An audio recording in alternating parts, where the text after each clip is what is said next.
first of all, anong nararamdaman mo ngayon na first time mo ba makapanood yung movie? Yes, first time. So, nangingibabaw na feeling is nervousness, fear. But I trust naman the team and I'm so excited to watch it along with our audience tonight. So yeah, excitement, all those feelings combined. And ano rin mo feel mo na ang daming nga rin mga good and positive reviews about the movie? We're always so grateful. Well, one, we're just so grateful that people are watching our film, whether they enjoyed it or not. I think the whole experience of Cinemalaya and just supporting Philippine cinema is so meaningful. So yes, we're just so grateful. Gabby, what's your memorable experience shooting in Japan? Siguro po yung mix kami na crew and cast. May mga Pinoy, may mga Hapon.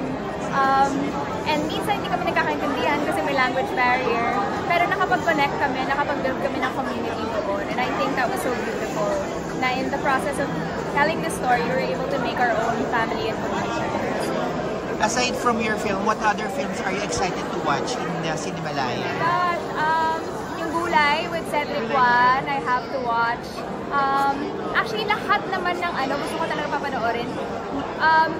Yung mga full shorts, gusto ko talaga mapanood yung kay Sam, yung Cross My Heart, kasi I hear Jory Bell is amazing and that I'm a fan.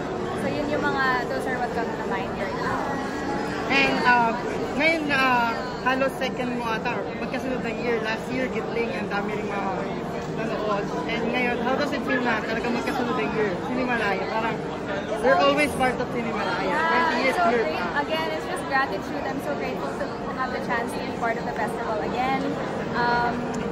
It's always fun, it feels like coming home because lahat ng mga nagsusuporta na Cinemalaya, lahat ng nanonood, lahat ng mga makakasama kong mga actors dito are all friends and it always feels like a fun reunion and we're all here to celebrate Philippine cinema and that's always a cause worth undertaking.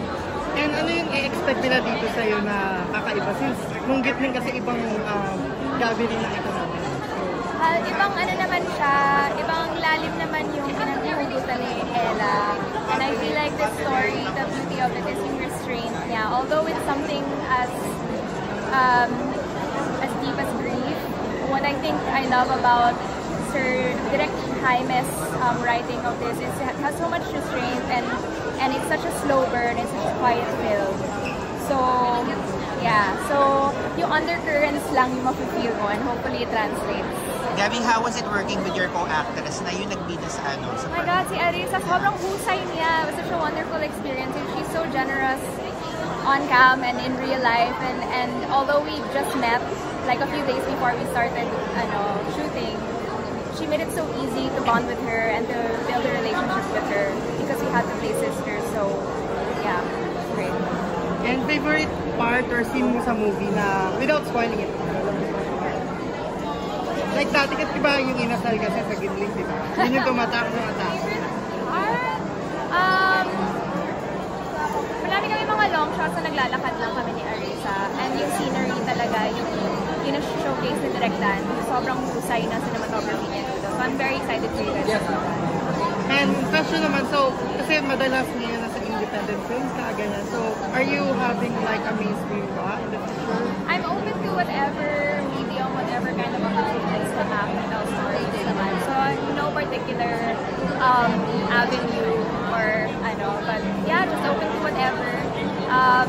If I have the privilege to work with directors and actors that I haven't yet worked with, I would be so happy to do so.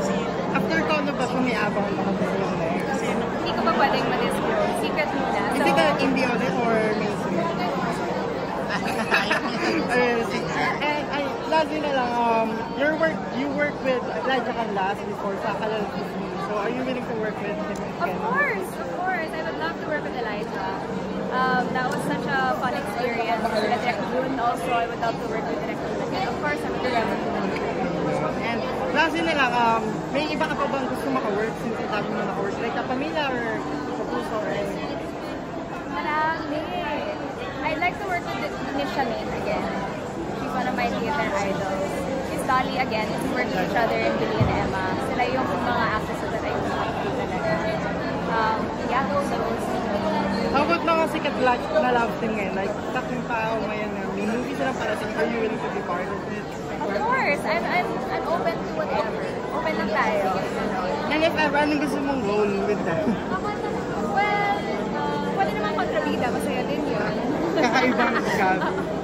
Yes, open naman to pa din. Ayun, thank you. Invite everyone na lang to watch your film. Hello, I'm Gabby Godoy. I'd like to invite you to watch Monobasho at this year's Cinemalaya Independent Film Festival. And of course, to support other entries